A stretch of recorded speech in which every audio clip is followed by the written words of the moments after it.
Kuna mengi nimeona duniani, lakini hakuna hata moja lilogusa nafsi yangu kama ulivyofanya wewe. Wewe ni kama shairi lililoandikwa kwa mwanga wa mwezi na upepo wa jioni.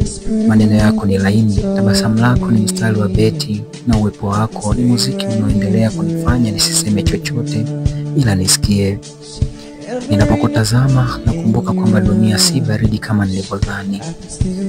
Macho yako yana joto la moto mdogo unaowashwa katikati ya usiku, kunikumbusha kwamba moyoni mwangu bado kuna nafasi ya kuota tena. Sauti yako ni kama chemchemi ya maji safi, kila neno lako linanionyesha tumaini jipya. Nakuhitaji kwa namna ambayo siwezi kuficha. Nakuhitaji si kama mtu anayeshikilia kwa hofu, bali kama mwanaume anayejua pasipo wewe moyo wake ungebaki nusu mtupu. Wewe ni nguzo ya ndoto zangu, mwanga unaonifundisha njia, na kivuli kinachonipumzisha wakati wa jua linaponichoma. Bila wewe hata ushindi wangu usingekuwa na ladha. Bila wewe hata safari yangu ingekuwa kama barabara isiyo na mwisho.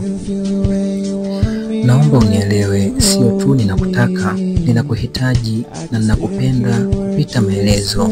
Wewe ndiyo pumzi kati ya pumzi zangu, pumzi inayogeuza maisha yangu kuwa hadithi yenye maana.